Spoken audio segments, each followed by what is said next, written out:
Hello, everybody. Alright, I promised I'd do a video on the GOP convention, and so I wanted to recap it. So here I am doing a video on the GOP convention in California and promising to recap it. So, a couple of things. I just think my general feeling about this convention was that it was a generally good one. Right, I came out of it generally optimistic about the fate of California and the Californian GOP. The reason I came out optimistic is because the candidate I personally supported, Jessica Milan Peterson, won. And I think the reason I supported her was because she was an effective ground game manager. Like, that was kind of her reputation. That's what she brought to the party. And she's also not one for overstatement. She's also not one to steal a headline. And so for some background on this, there were three candidates at the GOP convention for chair. First was a guy by the name of Stephen Frank, who seems like a very nice guy, but quite honestly was a bit of an also-ran. He has been a party veteran for a very long time, didn't really run a nuts and bolts campaign, kind of ran a shoestring campaign. And then there was Travis Allen. Anybody who knows Travis Allen, or anybody who is in California and has remembered the name Travis Allen, knows that Travis Allen ran for governor.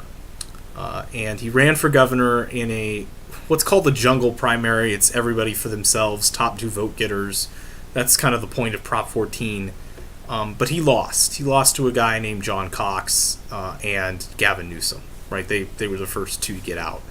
But Travis Allen, he ran as basically a pro-Trump Republican. His goal was to promote Donald Trumpism and to promote Trumpism within the party. His thinking is that he had a lot of supporters who still like Travis Allen. He's been going around the state kind of promoting basically Trumpism, and that those supporters, once he got elected chair, would immediately become supporters of the Republican Party. Thus giving us an infused donor base and a renewed enthusiasm. There are a couple of problems with this. One, most of Travis Allen's donors are probably members of the CRP. They were probably members of the California Republican Party. Two, I think there's a latent assumption, and this is really the most important problem with that argument. There's a latent assumption that there is a kind of a conservative undercurrent of Californians that just haven't voted yet, that have been so sick and tired of voting and sick and tired of bad government that they've just given up on the process. And a couple of issues with that. One, Donald Trump ran on this theory, and Donald Trump was correct, right? Like, there were a bunch of generally white, suburban, and rural voters who had kind of tuned out elections who came and supported Donald Trump because he was saying something different, and he was saying something that really gelled with what they were saying. The problem is that those people exist outside of California, right? Those people aren't here in California. There isn't some great disaffected minority of people that once activated will become the majority, right? And the second problem is he assumes that Trumpism works equally across the country. And the reason he assumes this is because of something called epistemic closure, or something similar to it. Epistemic closure is the concept wherein, quite frankly, we associate with people who only deal with or only believe as we do, or only know as we know. Epistemology is, I think, the study of knowing, or the study of understanding. So, epistemic closures are people who understand things or know things the way we do. And so, people who suffer from epistemic closure don't realize that there's a whole other segment of society that disagrees with what they say. And there's another phrase for this. It's called Pauline Kaelism, K-A-E-L. Pauline Kael was a columnist for The New Yorker in the 1970s, and she basically wrote, right after the 1972 election, where Nixon won in 49 out of 50 states, that she was surprised and beyond shocked that Richard Nixon won the election because nobody voted for, none of her friends voted for Nixon, right? They were all McGovernites. And my fiance Elisa is asking if this is like confirmation bias. It's pretty close. Confirmation bias is a byproduct of epistemic closure. So confirmation bias, for those people who don't know, is essentially the idea that we tend to reject knowledge that disagrees with our viewpoint, and we tend to accept knowledge that agrees with our viewpoint. And when you're in an epistemically enclosed community, when you're with a bunch of people who think as you do, knowledge that disagrees with our viewpoint is deemed fake news, right? It can't possibly be real because that's nonsense. It doesn't go against it goes against my ideology. And for the longest, so that's the confirmation bias she's talking about. When we reject that evidence, when we're part of a community that knows as we do, we tend to think that things that don't go against the understood grain of facts are fake facts. They're fake news, right? And we tend to reject them. That's confirmation bias. We reject what we like, we reject what we don't like, and we accept what we do like. So the problem is, for years, Republicans, my fellow Republicans, have kind of been beating the Democratic Party over the head with this.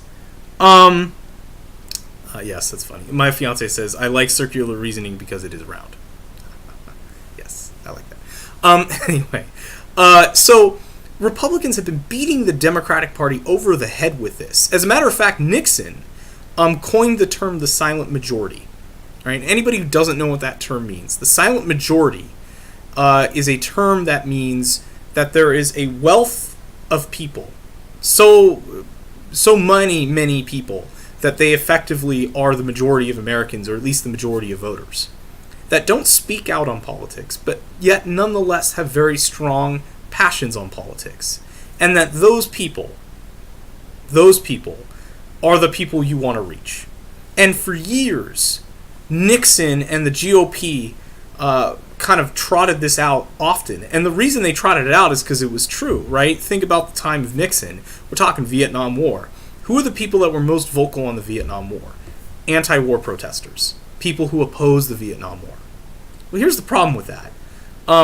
People forget, but the Vietnam War was actually very popular until around 1969, or until the Tet Offensive. That's when things turned. Right? Most Americans supported the Vietnam War because they saw it as an extension of the Korean War, they saw it as an extension of the Cold War, and ultimately they saw it as a way of leveraging American power. Right? Communism is the red menace. We must fight it in all facets, in all ways. So the Vietnam War was actually very popular. And Nixon appealed to the people who wanted the United States to win the Vietnam War. Those people weren't protesting. Those people weren't the hippies. They weren't the flower children. They weren't the activists. They were the people that rejected that, but they rejected it politely. They rejected it in their own homes, and they were basically the 9-to-5 Americans. Nixon won those votes. Nixon won them handily. Nixon won both of his elections handily, and while I know Nixon had a lot of election shenanigans that later got him, basically forced him to resign, most of Nixon's campaign was predicated on this theory, and it really worked. He fought the drug war. He sort of had this idea of an honorable exit from Vietnam, but he at least fought the Vietnam War, right? He made balances in environmental policy. He really strived to reach the middle of Americans while rejecting the far left. So for many years, and it went on with Reagan, Republican politicians really kind of portrayed the idea of take-home taxes or take-home pay, the idea of things that really affect the average working man, not the big ideologies, right? Reagan won on this, Nixon won on it. And the reason that worked is because it appealed to the silent majority. And that kind of turned a little bit into the very famous question, which presidential candidate would you rather have a beer with?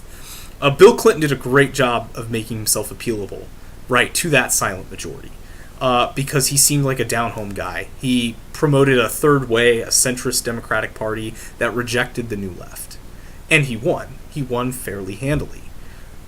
George W. Bush presented himself as likable, and he presented himself as kind of the president for Americans who don't really want to turn into politics, but also at the same time want somebody who shares their values, right? And all those candidates won elections. And most of those candidates, other than Bill Clinton, were Republicans. So Republicans for years thought, hey, we're the silent majority. Let the Democrats protest. Let the Democrats, drown out the airwaves. Although that's no longer true with Rush Limbaugh, but you get my point. Let the Democrats be vocal, because we're going to be silent and we're going to be more lethal in the ballot box. That's no longer true. That's the mindset that Travis Allen's supporters were playing on, that there is the silent majority waiting to be active, waiting to be activated. That's not true in California, right? If there's a silent majority, it's middle left. It's slightly left-leaning. And so the problem for Republicans is that we have to find a way to get back more seats.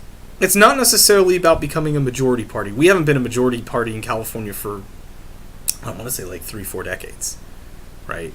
We haven't been a majority party for a very long time.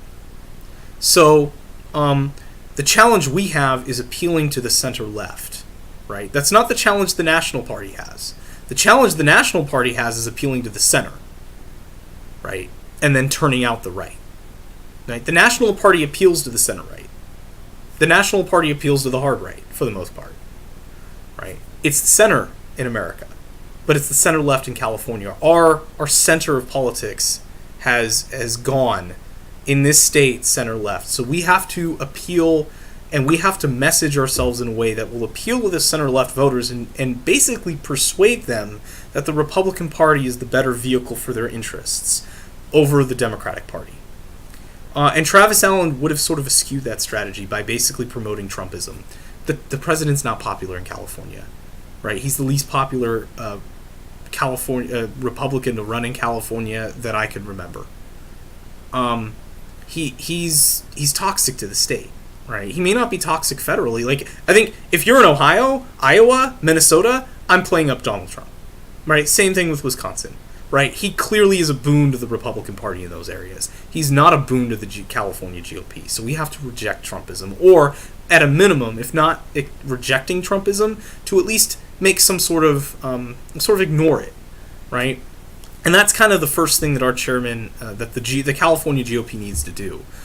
We need to emphasize the bread and butter issues. We have to deculturalize California's politics. And that's really hard to do because the national conversation overarches. That's why so many Republicans lost their seats in the state, even Republicans like Jeff Denham, who weren't perfectly aligned with the president's views on immigration, right? But the thing the California GOP has to remember is it's not an immigration issue because we're in the state, right? We're not dealing with immigration. We're dealing with state issues. So we need to focus on things like charter schools, right? The Democrats are making a huge push to add all sorts of regulations and to really hamper charter schools. And it's aided a lot by teachers' unions in Oakland, Los Angeles. If you guys heard about those recent strikes, those are things that we as Republicans have to realize they're going to push. They have a what you call a mega majority. They have a 75% majority in the legislature, right? They're going to push hard on those issues. We got to push back. We've got to win the messaging game. And the way we win that messaging game is by showing children whose lives have been greatly improved by charter schools, right? Those people exist. There is a reason charter schools exist in impoverished districts. It's because the school districts don't have the funding. Even after Governor Brown's local control formula, even after we've changed how we allocate money from the state to the local school districts, right? Even after all of that, a lot of school districts just don't have the money, right? So that's why charter schools are good. They sort of serve as a vehicle for alternative pathways of education. We need to hit that. That's something we need to lean into. And the second thing we have to realize is the younger generation, and this isn't millennial bashing, I mean, I am a millennial. But the younger generation is not as politically affiliated as we are. The 19 to 30-year-olds. There's this great website called Cal Matters, and it's essentially a California reporting site that will report on news, and they'll do data dives, and they'll do analysis, really good analysis. They're probably center-left in their politics, although they maintain a very strict centrism, at least publicly. But they did a study about registration in this past election, and keep in mind this was not a great election for Republicans in California. And if you look at the registration of Oh, my fiance Elisa says I'm exennial. I hope I am. I don't think I am. If I am, great. But I digress. So the data dive they did, in the registration dive they did, that showed registration for 19 to 30-year-olds. Of that registration gap, the Democrats had about 18% of those registered. The Republicans had 14%. Nobody else was registered in that gap. In other words, everything else was nonpartisan or something else. Right? What does that show us? Or independent. Younger people are de-affiliating from both parties. That's an opportunity. And that's an opportunity because they aren't becoming Green Party. They aren't adhering to the Green Party. They're not becoming libertarian. At least they're not going to the Libertarian Party. Right? They're not doing any of those things. What they're doing is they're saying, I'm an independent, my vote's up for grabs. Right? What they're basically saying is, speak to me. Speak to me. Right? The younger generation isn't, they're a little bit more Dem than they are Rep, but only by 4%. If that trend holds, yes, we'll have less Republicans in the state, and that won't be good. But we'll also have a lot less Democrats in the state. Things are going to be more up for grabs. Some people would probably talk about a third party. I don't accept that. Basically, the problem with third parties is, A, I am a Republican, so I would never support a third party anyway. But secondly, a third party, I don't know what ideology you'd adopt, right? Centrism kind of cuts differently for everybody that says they're a centrist. So it'd be sort of hard to kind of pinpoint an ideology. But that's an aside. We have an opportunity. Part of that is charter schools. Part of that is the Democrats overreaching on things like sugary drinks, right? We have an opportunity to go in those communities and explain why that overreach is bad for them. Highway funding, right? We just lost an issue on Prop 6, which I voted for Prop 6, right? I wanted my taxes reduced. We didn't make the hard sell to those communities about that. So we now have to make a different sell, right? We have to explain to them how transportation funding is being misused. We have to explain to them how the government of California is overspending. And that's a hard message to do right now, at this very moment, because right now California has a nice surplus. And yes, Governor Brown did a good job of at least setting up a rainy day fund, right, that we can use it in kind of case of an emergency. Gavin Newsom, though, is overreaching, right? A lot of his big budget priorities, expanding healthcare to 26-year-old and younger illegal aliens, right? That's a priority that requires money. He has it right now, and while I object to that priority on ideological grounds, I also object to that priority on finance grounds. At some point, other Americans are going to join us in that. That's an issue we can divorce from immigration, and we can talk about how that's depriving Californians of money it can spend on something else, right? That's depriving Californians of school money. That's depriving Californians of transportation money, right? We just, a political consultant basically said we have to... Hello, Laura. But a political consultant basically just said that, a very good one on our side, the GOP side, basically said that Republicans really need to reach out to these communities we typically don't think we can reach out to. And we do, right? Because the Republican way of charity, the Republican way of a kind of traditional values, the Republican way of traditional budgeting practices, right? Essentially living within your means. That's a message that can appeal to people. We just have to retrofit it. Well, not retrofit it. We just have to fit it for these times. We have to make that message work. And we have to make that message work on a policy-by-policy basis. But most importantly, we need to unite as a party and get to the business of talking to these different communities. That's why I'm so glad Jessica Peterson, a Republican, she is Latina. She's now our chairman, right? And first time there's ever been a woman chairman of the GOP. First time there's been a Latina chairman of the GOP, right? Peter Kuo, our vice chairman, is an Asian American, right? I think that's the first time that's ever happened for vice chair. We are a diverse party. And we are a diverse party primarily because our ideology is non-racial. That's one of the great laments I have about this era of politics, is everything is becoming racialized. It doesn't need to be, right? Latinos, Latinos, Hispanics, African Americans, white people all have a certain value system that speaks to all of us. And we can make appeals based off of that value system. And it doesn't have to be something like, abortion, abortion, abortion. I'm pro-life. But if we lead with abortion, it's a really bad idea, right? That's something that's kind of baked into the cake of each ideology. We have to sell our ideology to people, not preach to the choir. Abortion is a preach to the choir issue.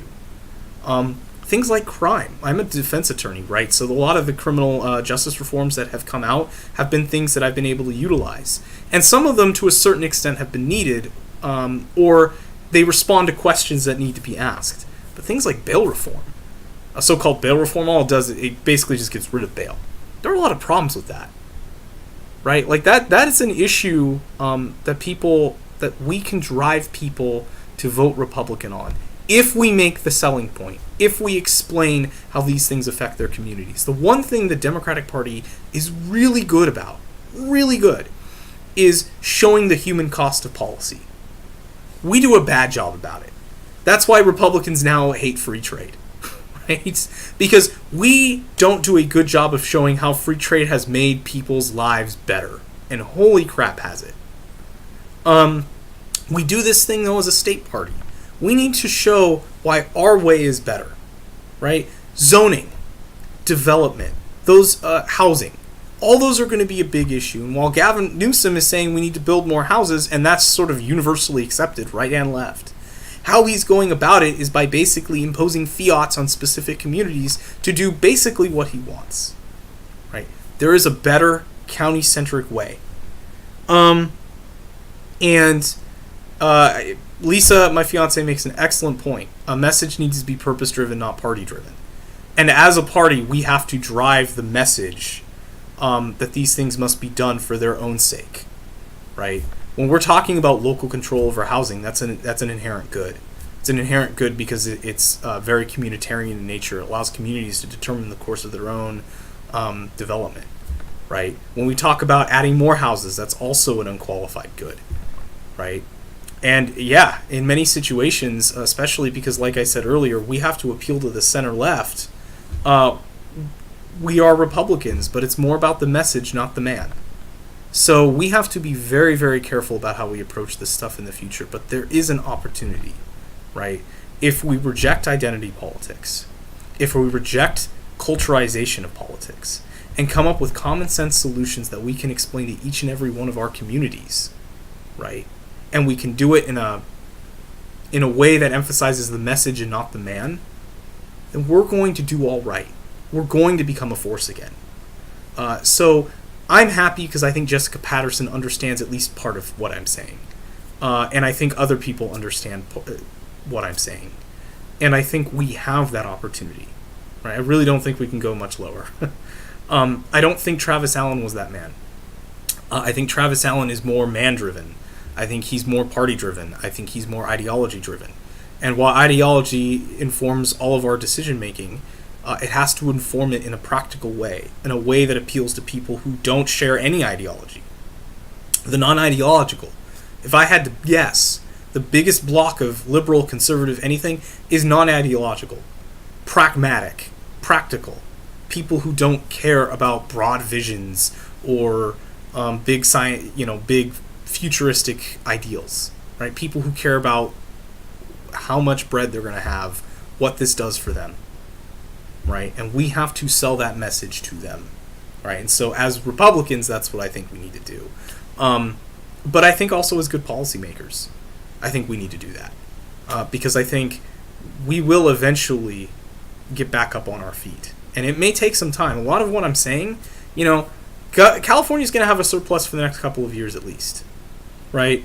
Trump is going to be president for at least the next couple of years, right? A lot of what I'm saying may not be a good short-term solution, but it is a good long-term solution. And as long as we have policymakers that understand that, we will eventually get to that point. So, anyhow, this message, obviously, like I said, I am a right-leaning, fairly conservative Republican, so I was kind of more talking about why I think the California GOP, what I think it needs to do. And yes, I think evidence-based policy is part of that. I think that's kind of how we achieve the pragmatic goals, how we can get there. But at the end of the day, I think a two-party rule is good for the country, right? Like, I think multiple ideologies and multiple people discussing will make California better. And California will be a better state. We don't see it now, right? Because California's doing pretty well now. But it won't be. Right? Anybody who remembers the 2000s, that was a decade of recession after recession, and that effect on California's very poor budgeting system. I mean, California's going to hit hard times again, and we have to figure out how to right that ship. And when we do, we need to be ready with our message and our goals and our plans and our policies that advance the right policy goals, and they do it in the right way. So anyway, thank you guys very much for watching. I appreciate this, and have a nice day.